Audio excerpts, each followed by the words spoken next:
Sudah terlihat belum, teman-teman? Ya, silakan Mas.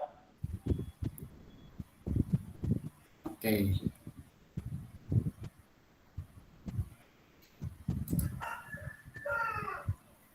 Assalamualaikum warahmatullahi wabarakatuh. Waalaikumsalam Waalaikumsalam warahmatullahi wabarakatuh. Assalamualaikum warahmatullahi wabarakatuh. Saya di sini akan mempresentasikan hasil dari tugas kelompok kami, yaitu mengenai BWP Kota Bekasi, yang di mana bagian wilayah perkotaan, tepatnya pada Jalan Haji Juanda, Marga Mulia, Kecamatan Bekasi Utara, Kota Bekasi, Jawa Barat.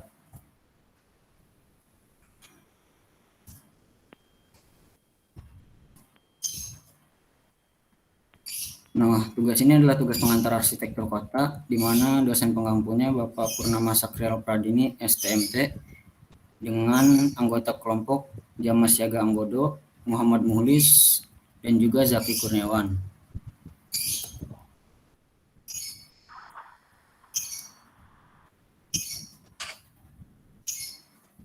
Nah, untuk presentasinya, mungkin Mas Zaki ingin membacakannya.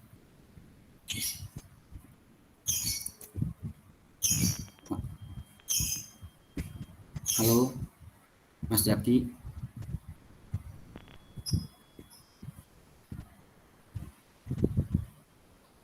Videonya dimunculin deh biar enak. Semuanya silakan videonya dimunculkan. Oh, baik, kalau begitu saya saja yang melanjutkan presentasinya. Nah, untuk lokasinya sendiri, Jalan Haji Juanda berlokasi di Bekasi Utara, yang merupakan bagian wilayah perkotaan atau BWP, termasuk ke dalam zona campuran, yaitu zona yang diperuntukkan bagi kegiatan hunian atau perdagangan dan jasa secara vertikal. Memiliki akses yang tinggi berupa jalur pejalan kaki yang terhubung dengan jaringan transportasi massal dan jalur penghubung antar bangunan. Oke. Untuk sejarahnya sendiri, di sini saya akan membacakan beberapa sejarah yang ada di jalan ini. Pada 25 April 2002 silam, sekelompok anak muda yang tergabung dalam Badan Kekeluargaan Masyarakat Bekasi atau BKMB, pimpinan Ibrahim Sada, menghancurkan ikon lele dan kecapi yang berada di tugu penanda tersebut. Nah, jadi pada jalan ini dahulunya ada sebuah ikon yang menandakan jalan ini yaitu ada tugu, ikon lele dan kecapi. Nah, ikon ini dibangun pada 1995 dan kemudian dihancurkan pada tahun 2002. Setahun berselang, sekelompok anak muda yang bergerah pun tanpa banyak bicara berkumpul dan membongkar patung lele kecapi tersebut. Nah, untuk sejarahnya tentang Indonesia, di sini ada peresmian jembatan rel kereta dilakukan pada 14 Agustus 1890 sebagai titik yang menghubungkan Batavia wilayah lain di Pulau Jawa. Jembatan rel kereta ini menyimpan beragam peristiwa penting. Misalnya, jembatan ini menjadi garis demarkasi antara Sekutu dan Tentara Republik Indonesia pada Juni 1946. Jembatan ini sempat dihancurkan untuk menghalang akses Belanda. Setelah itu ada Monumen Kali Bekasi yang menandai peristiwa pembunuhan 87 tentara Kaigun atau Angkatan Laut Jepang pada tahun 19 Oktober 1945.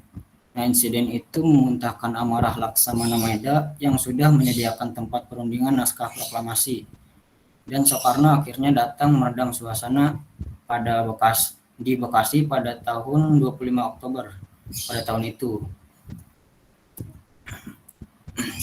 Nah, untuk Jalan Haji Juanda sendiri memiliki aktivitas sebagai berikut. Jalan Haji Juanda merupakan titik transit pengguna jasa transportasi kereta api di stasiun Bekasi dengan mobilitas yang tinggi. Untuk pengguna sendiri, pengguna jasa transportasi kereta api, pengusaha di sekitar lingkungan stasiun, pedagang kaki lima, dan pengendara mobil atau motor serta angkutan umum. Nah, untuk jalurnya pedestrian sendiri ada pejalan kaki sebagai penggunanya. Setelah itu ada jalur transportasi. Pada sektor transportasi, kawasan ini terdapat pertemuan antara pejalan kaki dan kendaraan bermotor. Kawasan ini merupakan titik macet di Bekasi karena terdapat palang pintu rel yang jaraknya dekat dengan bundaran Tugu Bambu Runcing.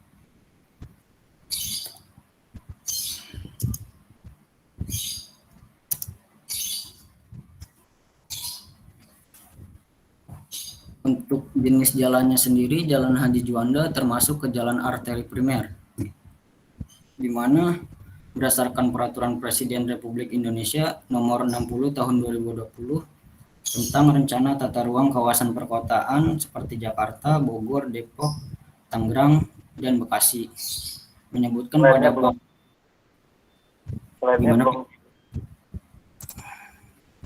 Selainnya belum berpindah. Slide-nya belum berpindah. Oh, udah. Ya, silakan. Oh ya, baik Pak. Saya ulang. Jalan Haji Juanda sebagai jalan arteri primer. Nah, berdasarkan Peraturan Presiden Republik Indonesia Nomor 60 Tahun 2020 tentang rencana tata ruang kawasan perkotaan seperti Jakarta, Bogor, Depok, Tangerang, Bekasi, dan Puncak, dan juga Cianjur, menyebutkan pada bab 4 pasal 26 bahwa Jalan Insinyur Haji Juanda tergolong pada jaringan jalan arteri primer. Sebagaimana dimaksud dalam pasal 25 huruf A, letaknya berada di jalan nasional dengan lebar jalan terdiri dari satu jalur dua arah.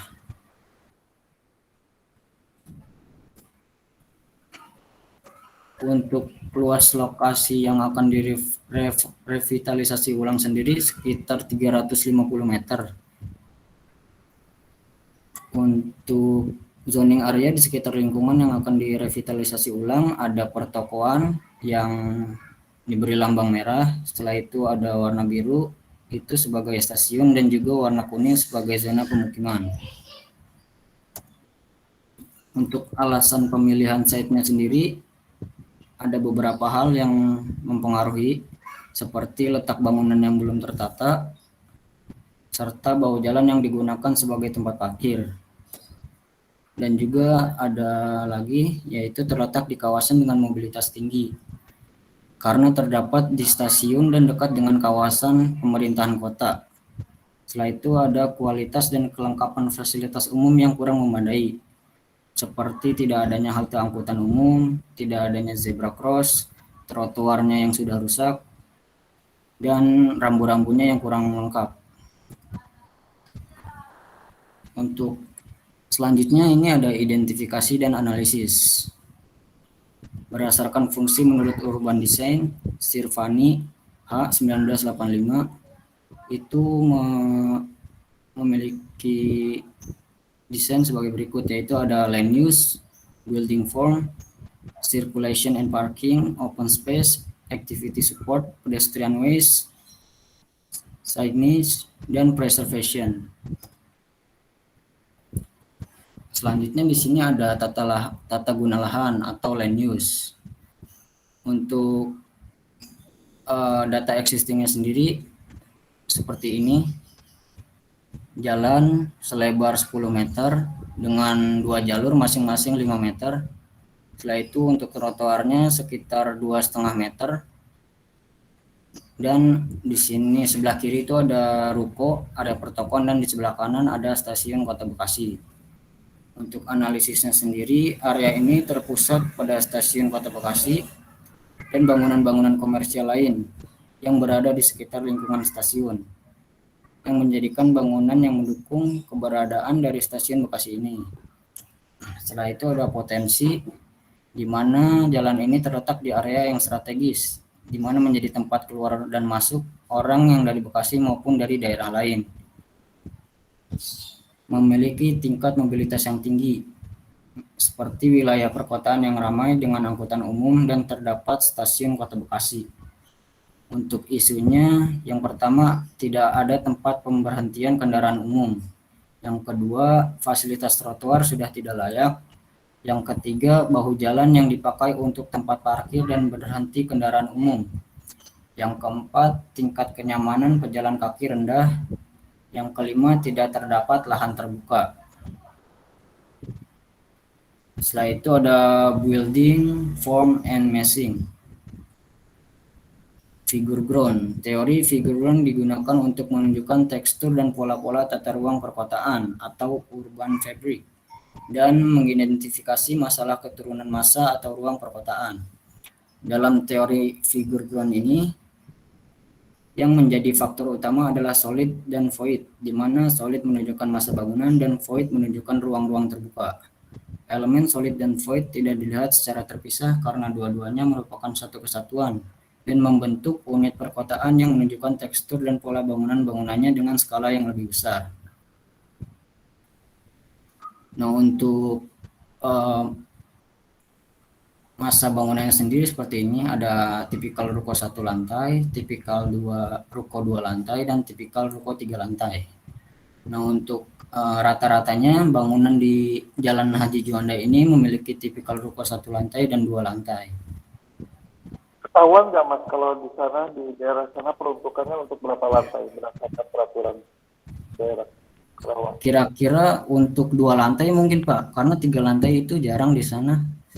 Karena dilihat dari lahan yang gimana Pak? Karena di dalam peraturan Perda itu sepertinya sudah mengatur mengenai KDB, KLB, KDK itu kan melalui pedoman RTBL, Rencana Tata Bangunan dan Lingkungan, atau dilihat dari RDTR-nya.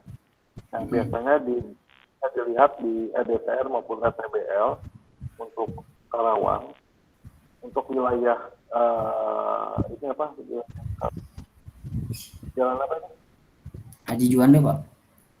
Juanda. Stasiun Juanda itu.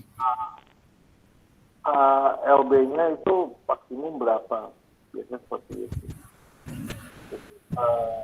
Sudah ada pengaturan dari pemerintah. Iya. Jadi alurnya sebetulnya seperti itu. Jadi harus melihat dulu, mengcross-check dokumen dari RDTR maupun RTBL di pemerintah daerah Kabupaten Karawang. Ya, lokasi di kawasan ini KLB-nya berapa?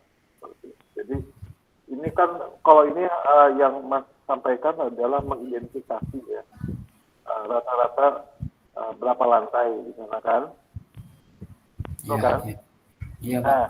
Nah, itu nanti ketika diidentifikasi misalkan rata-rata 2 lantai, ya, Mas bandingkan dengan ketetapan peraturan dari EDTR-nya ataupun dari RTBL-nya.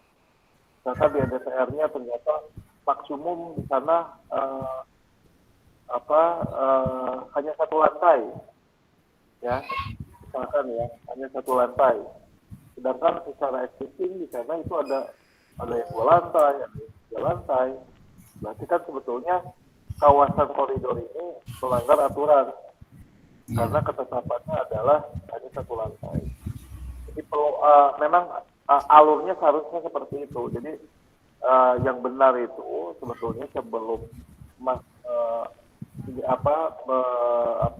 menganalisa mengenai building form dan masing ini harus perlu data terkait data sekunder dari pemerintah berkaitan dengan KDB, KLB dan sebagainya. Jadi di dalam slide ini seharusnya disandingkan antara existing dengan ketetapan peraturan. Nah, kesimpulannya adalah silakan disimpulkan bahwa kalau memang terjadi pelanggaran KLB, ya, itu seperti apa seharusnya tindakannya dan sebagainya. Jadi seperti itu Mas, untuk building form itu masing itu seperti itu. Tapi tidak apa-apa, yang penting ya, semua di sini memahami alurnya seperti itu ya. Silakan lanjut. Baik Pak. Mohon maaf Pak, sebenarnya saya sudah dengan teman-teman sudah mencari untuk peraturannya. Nah, cuman itu untuk peraturan yang spesifikasi mengarah kepada Jalan Haji Juanda ini jarang Pak. Paling adanya untuk Kota Bekasinya saja. Nah, itu pun mungkin terlalu banyak ya Pak untuk peraturan-peraturan sendiri. Jadi saya belum sempat untuk menginput datanya di PPT kali ini Pak, mungkin seperti itu Pak. Ya, nggak apa-apa. Jadi Ya. gini, ini untuk pengetahuan saja. Jadi yang membuat RDTR dan SEBL itu adalah Dinas Badan Bapeda. Tahu Bapeda? Kalau nggak Bapeda adalah PUPR. Dinas PUPR. Dan di sana seharusnya datanya ada di sana. Oke, baik Pak. Coba untuk Saya lanjut ya Pak. ya, silakan. Oke. Nah, selanjutnya di sini ada circulation and parking. Nah, analisis permasalahannya di sini bibir jalan yang digunakan sebagai tempat parkir liar bagi kendaraan sepeda motor dan juga angkutan umum seperti angkot. Dengan keadaan seperti ini membuat bahu jalan terpotong dan menimbulkan ketidaknyamanan bagi kendaraan lain yang melintas. Bahkan terkadang menyebabkan macet karena area jalan semakin berkurang. Untuk solusinya sendiri di sini ada yang pertama ada pemanfaatan lahan kosong sebagai area parkir. Yang kedua menyediakan tempat pemberhentian untuk angkutan umum yang melintas. Yang ketiga dengan menyediakan zebra cross yang berguna untuk mengatur sirkulasi penyeberangan menjadi lebih teratur. Oke, next.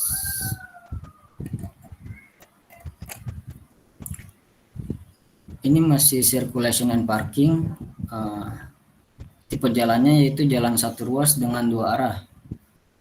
Jalan Haji Juanda merupakan area komersil yang merupakan jalan penghubung, yaitu jalan penghubung antara Jalan Pantura dengan jalur dua arah dengan tingkat kepadatan yang tinggi, ditambah dengan adanya stasiun Kota Bekasi sebagai pusat transportasi umum di area tersebut, yang menyebabkan padatnya area Jalan Haji Juanda karena pintu masuk dan keluar yang bertepatan ke Jalan Haji Juanda. Padatnya area ini juga dipengaruhi oleh angkutan umum seperti angkot dan ojek online yang berhenti di pinggir Jalan Haji Juanda ini. Oke, selanjutnya ini ada activity support. Aktivitas di Jalan Haji Juanda adalah aktivitas transit pengguna jasa transportasi KRL, perdagangan, jual beli, kuliner, dan jasa penitipan motor. Untuk support aktivitasnya sendiri diperlukan fasilitas yang menunjang. Seperti di sini ada permasalahan tidak terdapat zebra cross, setelah itu tidak ada tempat sampah, dan pedestriannya itu ukuran trotoar kurang memadai. Untuk solusinya, yang pertama menyediakan zebra cross, yang kedua menyediakan tempat sampah, dan yang ketiga menutup saluran drainase untuk memperlebar ukuran trotoar.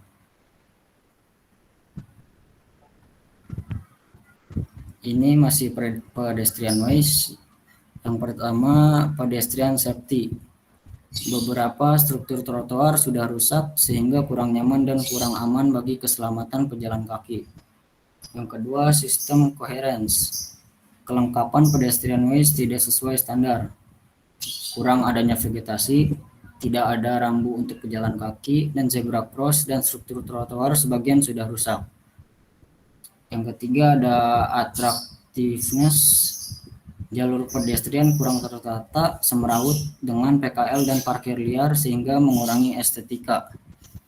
Yang keempat ada pedestrian security, di mana lampu untuk penerangan jalan yang kurang tertata dan juga cahaya yang dihasilkan kurang maksimal, sehingga mengurangi keamanan pada saat berkendara di malam hari. Yang keempat ada continuity, yaitu letak trotoar sudah mengikuti jalur pertokoan, namun fungsi trotoar untuk angkutan umum karena belum adanya tempat pemberhentian angkutan umum. Yang keenam itu ada sistem convenience, yaitu lebar trotoar yang sempit karena letak bangunan yang tidak teratur.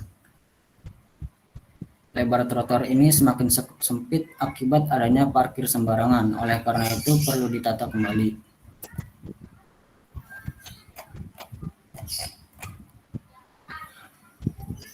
Nah, di sini ada solusi untuk pedestrian ways, yaitu pelebaran trotoar. Di set aslinya ini pedestrian ways itu sekitar 2,5, Dan untuk perancangan sendiri kita merancang sekitar 3 meter, dengan setengah meter itu kita menutup drainase sebagai rancangan untuk memperlebar ukuran trotoar. Selanjutnya, nah untuk item-item yang akan kita tambahkan sendiri atau direvitalisasi pada jalan ini, yaitu ada vegetasi. Pada trotoar dekat bibir jalan ditambahkan beberapa vegetasi. Vegetasi ini berperan sebagai penghijauan. Selain itu adanya vegetasi ini dapat menyaring debu, polusi yang dihasilkan dari kendaraan dan dapat menyaring suara kebisingan dari jalan ini. Selanjutnya ada rambu lalu lintas. Nah, penambahan kelengkapan rambu lalu lintas juga harus ditambahkan karena hal ini dapat memberikan peraturan dan sebagai pemberi informasi kepada pengguna jalan. Dan yang ketiga ada lampu jalan. Penambahan lampu juga sangat penting pada jalan ini karena menjadi salah satu hal yang sangat penting agar keadaan jalan pada saat malam hari tidak gelap dan pada para pengguna jalan dapat melihat dengan baik. Untuk signage-nya sendiri, Jalan Haji Juanda, Kota Bekasi, yang pertama itu tidak terdapat rambu dilarang parkir. Nah, tidak adanya rambu dilarang parkir ini menyebabkan pengendara banyak yang parkir liar di bahu jalan, sehingga mengganggu kenyamanan pengguna jalan yang lainnya. Yang kedua itu tidak terdapat rambu pejalan kaki, karena dengan tidak adanya rambu pejalan kaki ini menyebabkan pejalan kaki beraktivitas secara tidak beraturan dan melewati batas yang sudah disediakan untuk pejalan kaki. Yang ketiga itu ada papan reclaim yang mengganggu estetika jalan. Penempatan papan reclaim yang tidak beraturan mengganggu pengguna jalan trotoar dan membuat estetika di penggal Jalan Haji Juanda ini tidak nyaman secara visual. Yang keempat ada pemasangan signage dilarang parkir. Lampu untuk penerangan jalan kurang tertata dan juga mohon maaf ini belum diganti PT-nya. Nah, untuk signage dilarang parkir ini kurang ada atau belum ada, sehingga menyebabkan pengendara lain itu banyak yang parkir di sembarang bibir jalan itu. Nah, untuk selanjutnya ada pemasangan signage pejalan kaki. Letak trotoar sudah mengikuti jalur protokol. Mohon maaf. Selanjutnya ada pemasangan signage pejalan kaki. Ini mohon maaf teman-teman PPT-nya belum diupdate. Saya bacakan secara spontan saja. Pemasangan signage pejalan kaki. Untuk trotoar yang sudah ada itu belum ada tanda untuk pejalan kakinya, sehingga membuat kekeliruan kepada pengguna jalan lainnya, misalkan seperti kendaraan motor yang nakal atau yang tidak mematuhi peraturan, sehingga menyebabkan trotoar ini disalahgunakan gitu. Yang tadinya untuk pejalan kaki tapi disalahgunakan menjadi tempat parkir untuk ojek online misalkan. Itu. Dan selanjutnya ada membuat peraturan pemasangan papan reclaim.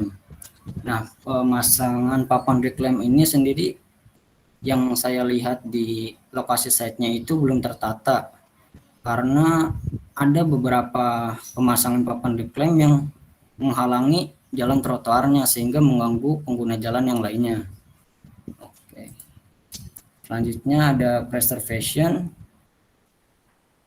Yang pertama itu ada lokalitas.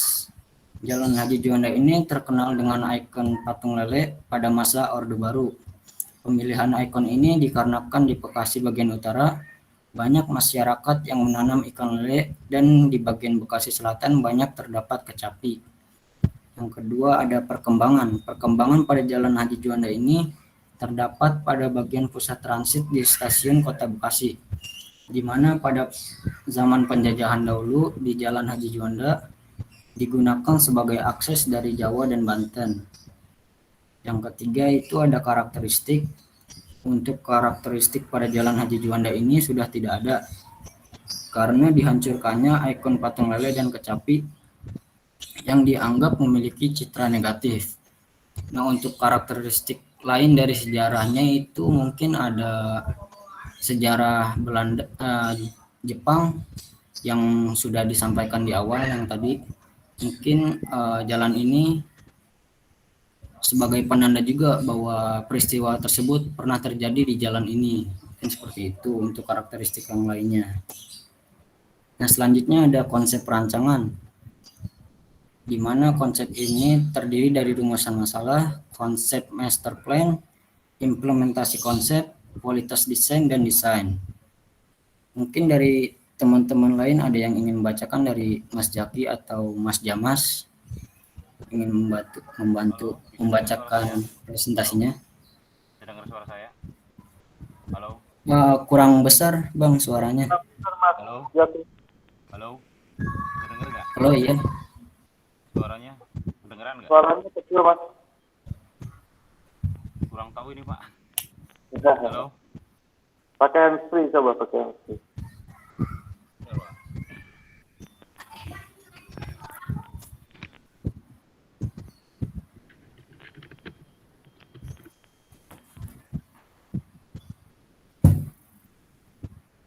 Halo? Bisa dengar? Halo? Masih Halo? kecil. Gimana Mas Muklis suaranya? Teman-teman? Masih kecil Mas Jaki. Gimana ya pengaturannya? Kurang tahu nih. Kalau nggak satu lagi siapa? Sama Mas Yaki. Jamas Halo? ada nggak? Ya Mas lagi kerja, Pak. Halo? Oh, kerja. Ya, sok, silakan aja, Mas. Yaki. Halo? Oke, saya lanjutkan ya. Buat presentasinya, kita menuju ke konsep perancangan BWP Kota Bekasi yang terdiri dari rumusan masalah. Yang pertama, rumusan masalahnya perencanaan kawasan di Jalan Haji Juanda sendiri ada jasa transportasi dan area pertokoan. Dari situ banyak sekali mobilitas transportasi yang semrawut dan kawasan tidak tertata. Dari analisis kita terdapat permasalahan yaitu rambu-rambu pada rusak, tidak adanya halte angkutan umum, tidak adanya jalur penyeberangan, dan trotoar yang tidak tertata. Next. Jalan Haji Juanda sendiri sebagai kawasan komersil ya. Karakteristiknya yaitu Jalan Juanda berlokasi di Bekasi Utara merupakan bagian wilayah perkotaan BWP masuk zona campuran, di mana zona yang diperuntukkan bagi kegiatan hunian atau perdagangan dan jasa secara vertikal. Ini memiliki akses dan mobilitas tinggi berupa jalur perjalan kaki yang berhubungan dengan jaringan transportasi massal dan jalur penghubung antar bangunan, didukung dengan fasilitas umum dan pasokan energi dengan teknologi yang memadai. Namun hal ini kurang dibarengi dengan penataan kawasan yang baik sehingga pengguna moda transportasi kurang nyaman dan terjadi juga semrawutnya mobilitas di area terutama di depan di Jalan Haji Juanda sendiri. Maka dari itu penyelesaian masalah tersebut dilakukan dengan menata kawasan sekitar stasiun Bekasi, salah satunya dengan pedestrian wise. Revitalisasi pedestrian wise dilakukan agar sesuai dengan standar yang ada. Next. Master plan. Konsep yang diaplikasikan dalam pengembangan Jalan Haji Juanda di stasiun Kota Bekasi adalah konsep urban futuristik. Konsep ini menekankan pada perencanaan jalan trotoar, vegetasi, dan juga fasad bangunan. Pada Jalan Haji Juanda ini dilakukan penataan ulang pada trotoar dan ruang terbuka untuk tempat pemberhentian kendaraan umum. Hal ini dikarenakan padatnya aktivitas pada Jalan Haji Juanda yang bertepatan dengan stasiun Kota Bekasi. Konsep urban futuristik ini diambil berdasarkan sejarah yang terjadi pada jalan ini sebelumnya sehingga menghasilkan desain modern dengan patokan melihat pada sejarah di masa lalu. Ini bisa kita lihat jalan penerapannya, jarak antar tempat sampah, jarak antar tanaman, dan jarak antar lampu, dan jarak antar pohon kita terapkan pada desain master plan kita. Next. Konsep futuristik dengan penekanan pedestrian pedestrianisasi. Pedestrianisasi sendiri adalah sebuah konsep di mana pejalan kaki dimanusiakan. Dalam hal ini pejalan kaki kita mendesain bangunan untuk mendesain kawasan perkotaan di mana kita memajakan pejalan kaki agar bisa menggunakan sebuah trotoar dengan nyaman. Perkembangan Kota Bekasi ini terbilang cukup pesat, khususnya pada Jalan Haji Juanda di stasiun Kota Bekasi. Selain menjadi jalan penghubung, jalan ini merupakan jalan yang bertepatan dengan pusat transit, yaitu stasiun Kota Bekasi. Banyak kendaraan yang melintas pada jalan ini memiliki dampak negatif, yaitu kurangnya perhatian akan pejalan kaki yang melintas di jalan tersebut. Oleh karena itu, konsep pedestrian ini sangat penting karena tidak hanya mementingkan dari aspek kendaraannya saja, namun mementingkan kenyamanan pejalan kaki yang melewati jalan ini juga. Next.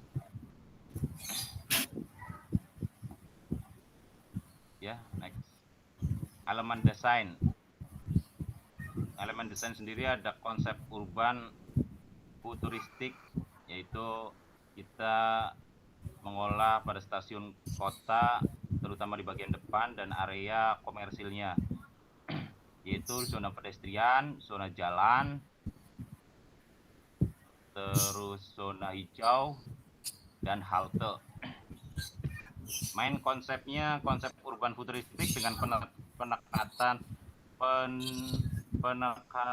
pedestrian ini dipilih untuk revitalisasi penggal Jalan Haji Juanda.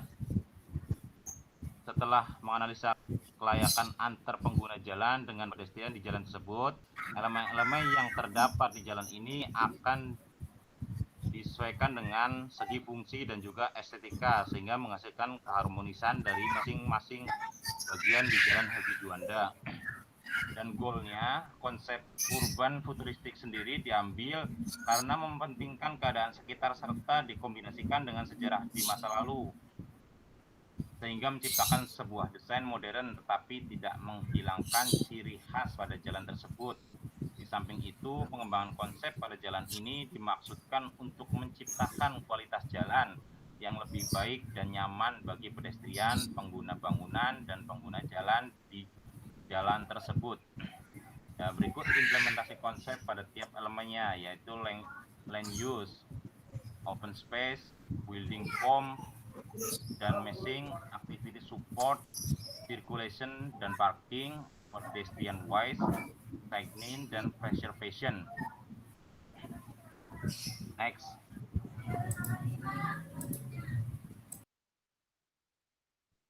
Next. Kualitas desain Jalan Haji Juanda.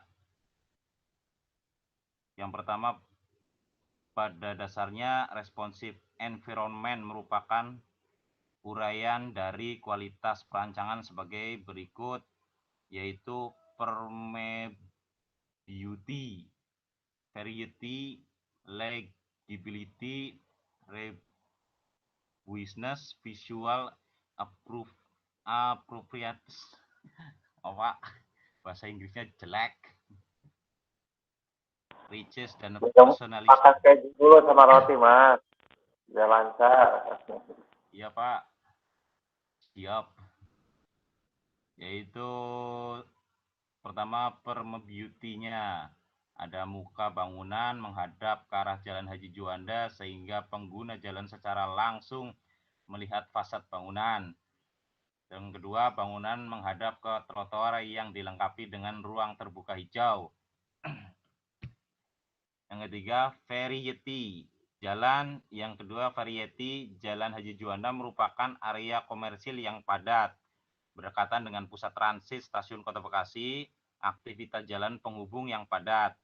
Legibility-nya, fungsi komersil diperjelas dengan adanya pelebaran jalan trotoar yang mendukung pejalan kaki untuk beraktivitas di dalamnya.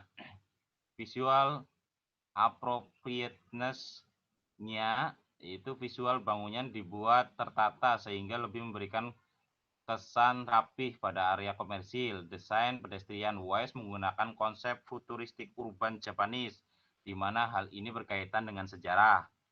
rightness itu pedestrian west ini apa ini? Secara visual karena sudah memiliki fasilitas dan infrastruktur yang mendukung seperti vegetasi, lampu penerangan jalan, tempat sampah, dan lain-lain. Personalization, pemilik bangunan dapat merubah fasad bangunan tetapi tidak merubah masa bangunan yang sudah ada sehingga tetap memiliki keteraturan dalam building dan meshing.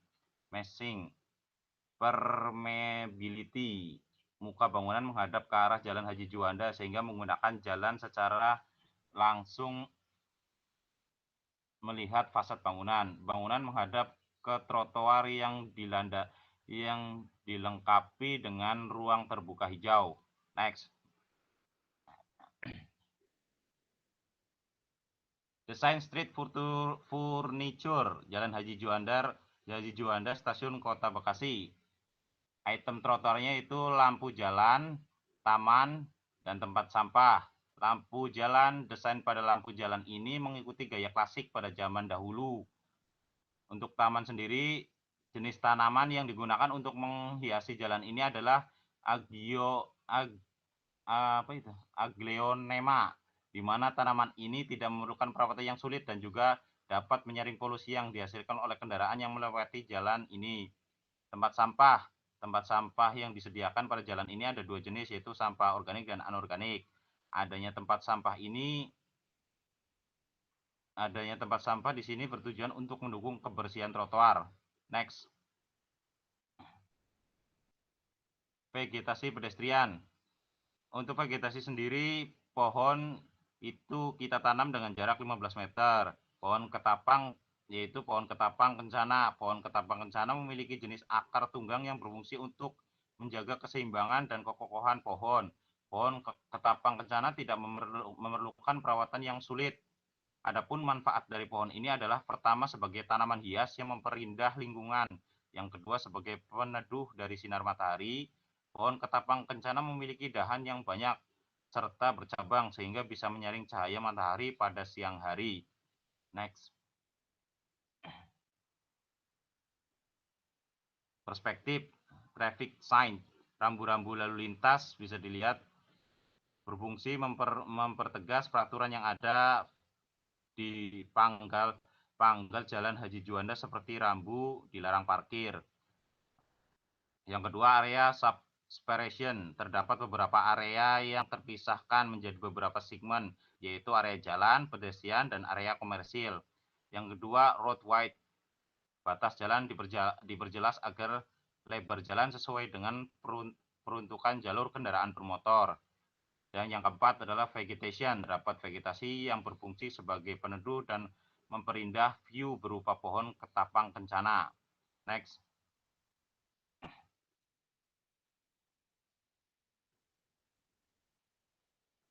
Ya, lanjut lagi perspektif yaitu Park Beach. Terdapat beberapa fungsi taman di sepanjang pedestrian berfungsi sebagai tempat istirahat dan tempat santai pengunjung.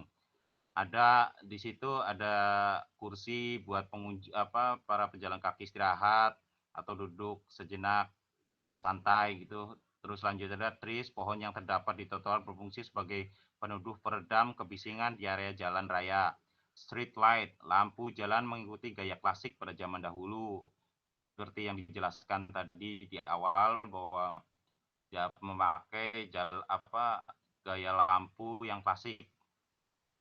Dua, street plant, tanaman pot di sepanjang trotoar berfungsi untuk memperindah view di jalur pedestrian. Next.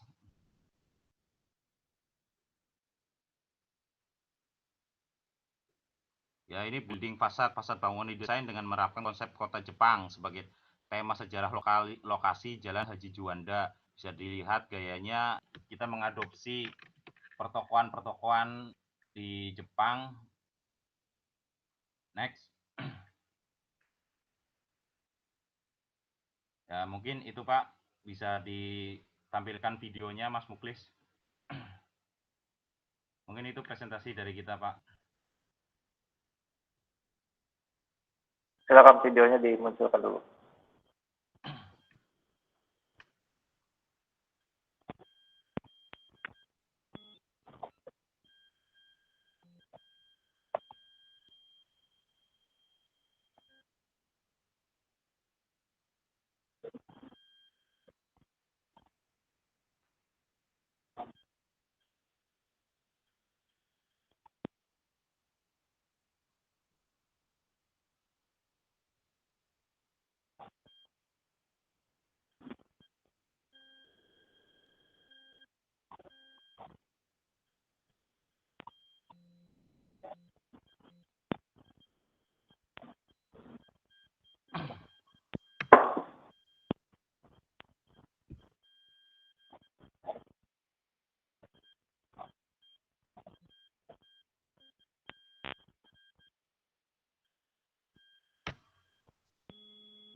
ini video dari kita, Pak.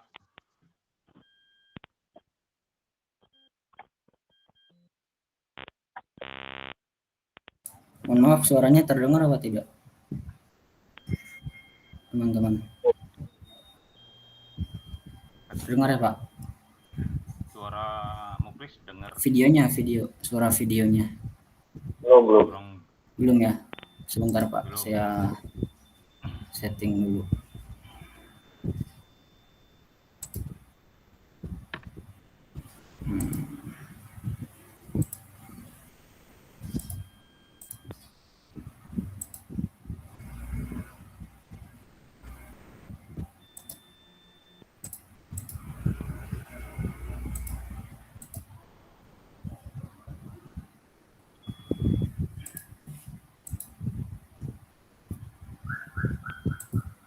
Untuk setting suara videonya, ada yang tahu, teman-teman? Biar bisa muncul suaranya. Di share screen aja dulu coba. Oh, di share screen dulu aja. Oke, Pak.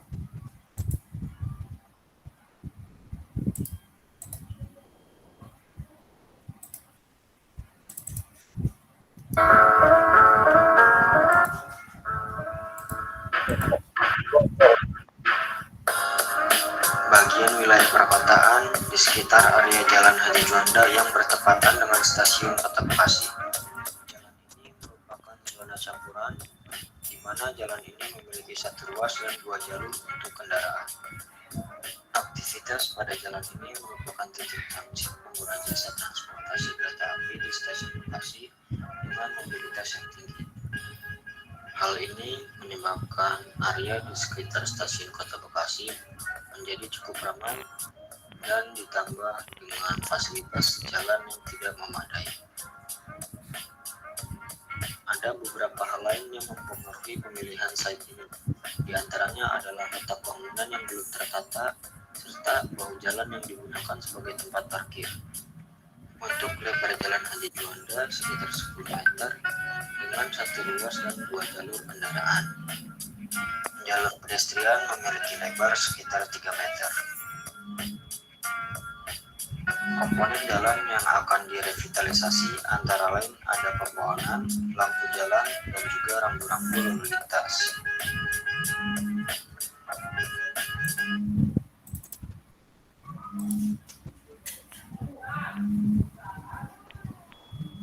Suaranya terdengar tidak, Pak?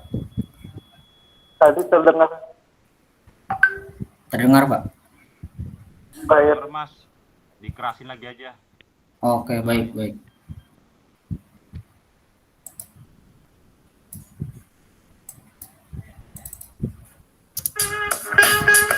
Untuk rumusan masalahnya sendiri, ada rambu-rambu jalan yang rusak, tidak adanya halte kendaraan umum, tidak adanya jalur penyeberangan, dan trotoar yang tidak tertata.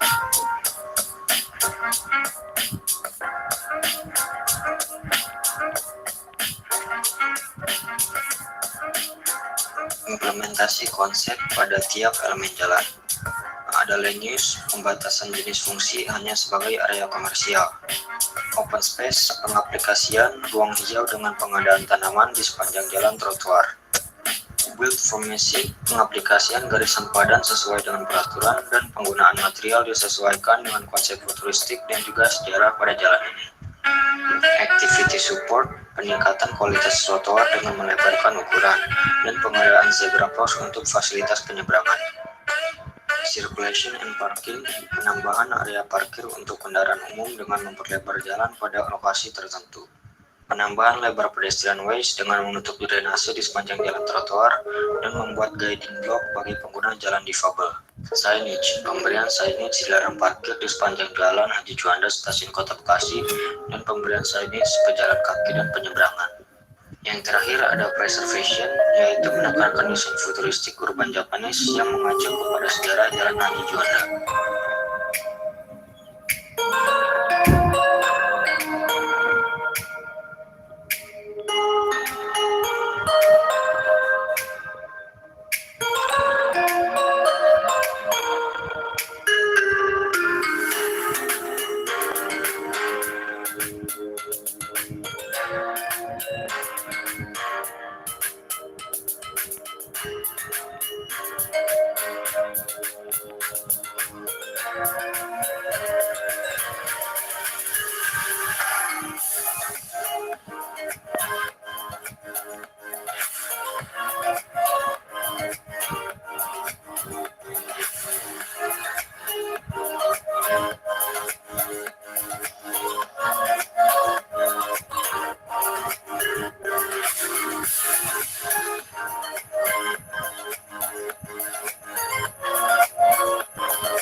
terima kasih tim Muklis, Jaki, dan satu lagi siapa? Mas Jamas, Pak. Mas Jamas yang telah mempresentasikan tugas perancangan koridor jalan di Karawang ya. Kota Bekasi, sorry. Terima kasih, Pak. Pertama, terlepas dari kekurangan pasti ada saja ya, berkaitan dengan pendetailan dalam penjelasan ya. Namun untuk permulaan di dalam merancang kawasan saya kira ini cukup bagus ya, baiklah. Tinggal tim ini lebih concern lagi di dalam bagaimana membuat video yang lebih menarik lagi dalam penyajiannya ya. Yang menarik itu sebetulnya kayak yang senior kalian Mas Rijal, Mas Hengki gitu ya. Ya memang sedikit sulit sih, memang sedikit sulit dan butuh waktu. Tapi kalau kalian sering belajar ya dengan permulaan seperti inilah, ini nggak apa-apa, ini permulaan lah. Nanti harapannya video-video selanjutnya bisa menyajikan video bisa lebih menarik lagi seperti itu. Dan untuk berkaitan dengan isi dari PowerPoint juga bisa disiarkan, Mas. Saya tidak akan meminta kalian untuk mengkoreksi untuk memperbaiki lagi ya, karena kalau memperbaiki lagi minimal kalian tahu saja dulu lah apa yang harus diperbaiki gitu, tapi tidak perlu lagi di-emailkan lagi ya, karena saya berharap minggu depan itu sudah ke materi lain lagi ya, karena saya berharap kalian udah mulai bisa minggu depan pemaparan satu lagi dari saya, kemudian nanti minggu selanjutnya ada waktu sekitar 4 minggu 5 minggu ya sampai ke UAS. Saya minta kalian buat lagi tema ya, perancangan kawasan yang selain koridor, yang bisa open space dan sebagainya seperti itu. Oke, silakan Mas Muklis, disiarkan saja.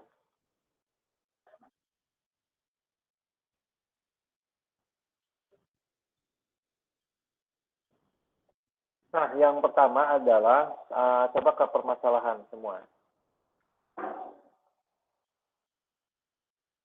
Nah, upayakan di dalam permasalahan ini ya, antara permasalahan yang disampaikan dengan permasalahan perancangan, apakah ini sudah sinkron belum?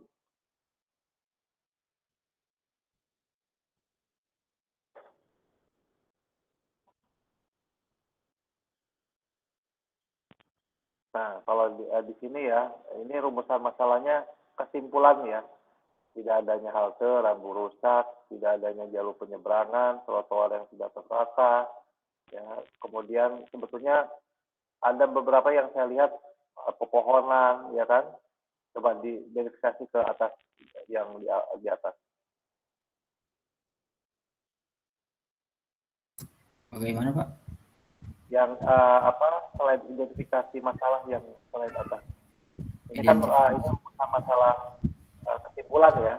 Ya. Nah, coba yang atasnya. Ada yang tidak ini enggak?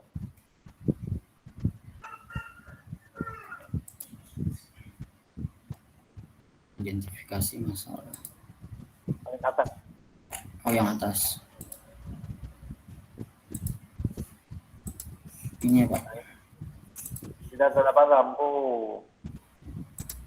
Misalkan ini tidak terdapat jembatan pos, ini udah ada ya, tidak ada tempat sampah, trotoar kurang memadai. Ya, jadi ketika menjelaskan ini, ya, pedestrian ukuran lebar seharusnya di dalam konsep itu keluar berapa lebarnya yang dirancang. Ya, itu kan kalau yang saya lihat di rumusan konsepnya itu keluar tuh kan ukuran lebarnya dari masalah cuma 1 meter, konsepnya berapa? Gimana, Pak? Ini kan secara existing ukuran trotoarnya kurang memadai. Iya betul, Pak. ukurannya hanya 1 sampai 1,5 meter ya kan? Iya, ini. Nah, itu existing di perancangannya berapa jadinya? Di perancangannya jadi 3 meter Pak, untuk data existingnya itu sekitar 2,5 meter dengan keadaan drainasenya itu terbuka.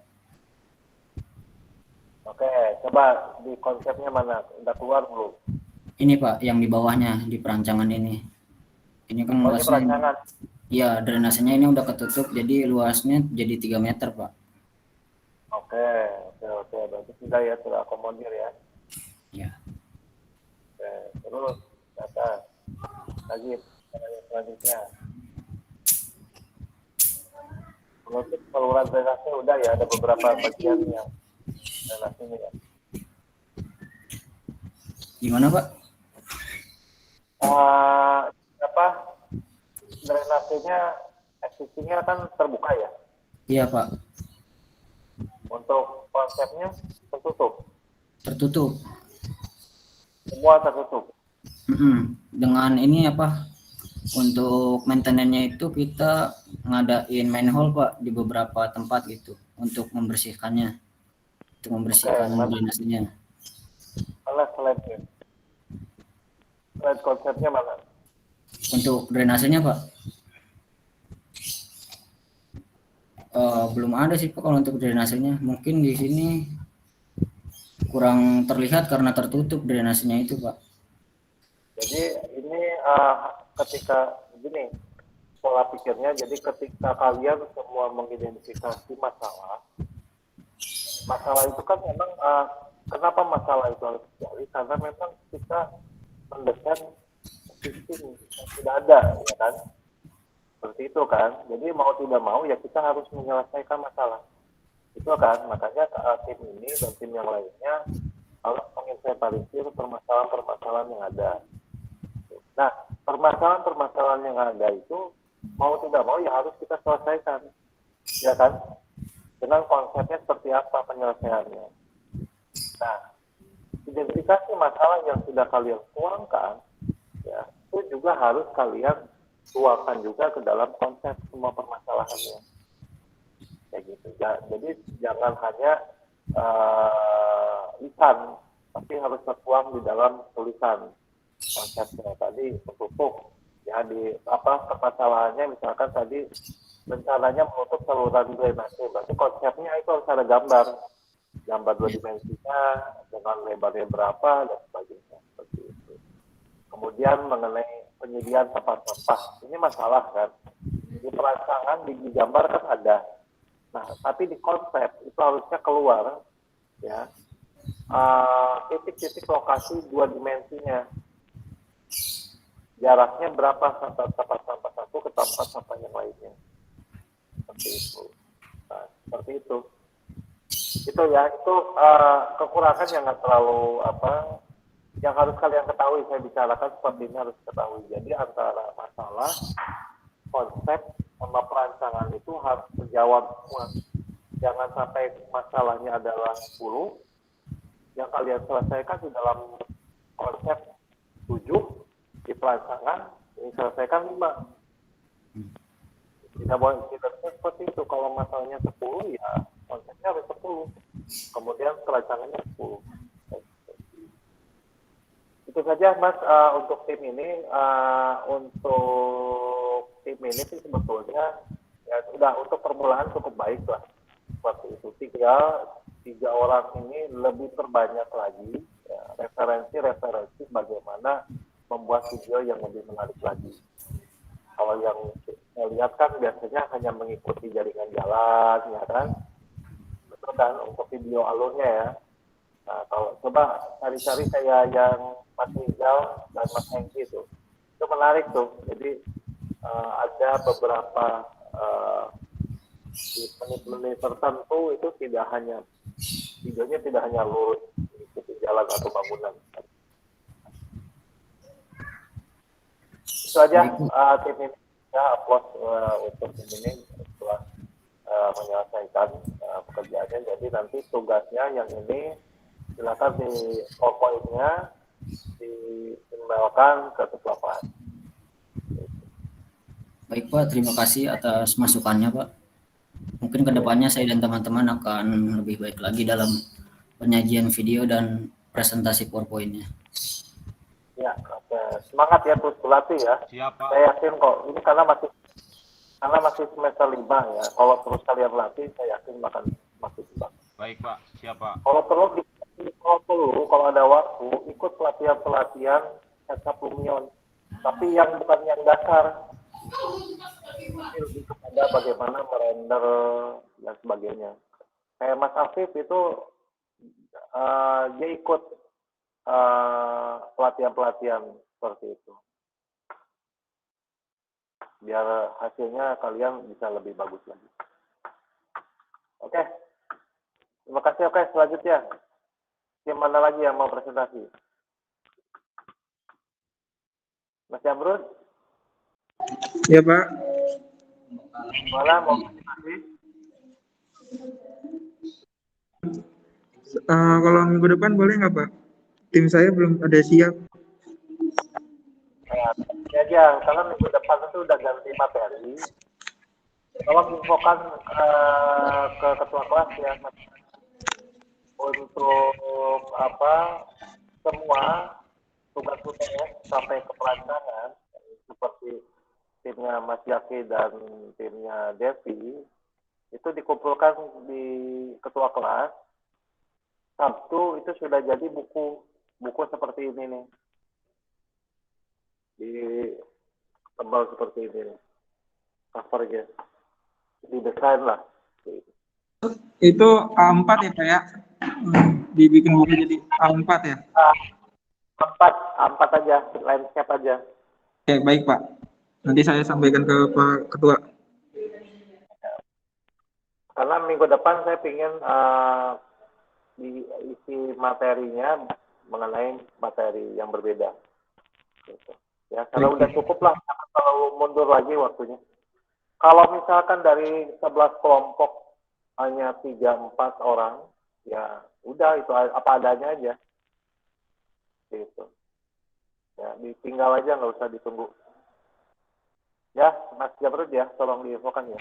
Baik Pak. Dan ingat, oke, dan juga jangan lupa sebelum di-emailkan ke ketua kelas, emailkan dulu ke saya biar saya lihat dulu. Biasa saya kalau sudah fix, silakan email ke ketua kelas untuk diberi. Baik Pak. Baik, Pak. Baik, mungkin itu saja ya materi yang bukan materi sih, pembahasan asistensi tugasnya. Saya sih berharapnya semuanya semangat ya dalam mendesain ini, karena berharapnya tadi kalau ada 11 video ya 11 video kayak gitu, karena hal seperti ini adalah proses yang harus kalian lalui kayak gitu. Kalau nggak kalian lalui ya kapan kalian akan bisa, kapan skill kalian akan meningkat kayak gitu ya. Ujung-ujungnya nanti semester 5, ingat ini semester kalian udah semester 5, cuman hanya waktu 3 semester lagi, 2 semester lagi supaya kalian ready di dalam siap untuk tugas akhir. Nah, jadi justru momen-momen seperti ini ya seharusnya kalian benar-benar serius. Supaya apa? Supaya ketika kalian menghadapi tugas akhir, itu kalian tidak kesulitan di dalam mendesain. Karena kenapa? Karena banyak senior-senior itu yang lama dalam proses skripsi karena memang untuk kemampuan desainnya itu belum bagus, gitu, belum pede dan sebagainya. Dan ini saya harap 2019 ini minggu depan bisa lebih banyak lagi. Ya, kalaupun istilahnya ada yang kerja hari Sabtu, silakan di-sharekan saja nama-namanya siapa. Ya, biar nanti untuk kita jadwalkan di semester depan itu di hari-hari sore atau malam seperti itu untuk kelas 16 supaya kehadirannya lebih banyak lagi. Oke, begitu. Terima kasih semuanya ya dari saya. Assalamualaikum warahmatullahi wabarakatuh. Pak. Mau nanya, untuk dibikin bukunya itu masing-masing satu orang atau satu kelompok satu orang? Satu kelompok satu buku? satu kelas aja, satu kelas jadi satu ini. Oh, satu kelompok satu buku ya, Pak? Nah, satu kelas, 11 kelas jadi satu buku. Kenapa Pak nggak kedengeran suaranya, Pak? 11 kelompok. Halo, Pak? 11 kelompok jadi satu buku. Kedengeran nggak? Oh, baik. Baik, Pak. Jadi dikumpulkan di ketua kelas, nanti ketua kelas dan anggotanya sebagai buatkan buku aja. Oh, baik, Pak. Oke, nah, terima kasih semuanya ya. Assalamualaikum warahmatullahi wabarakatuh. Waalaikumsalam. Waalaikumsalam. Terima kasih, Pak. Terima kasih banyak, Pak.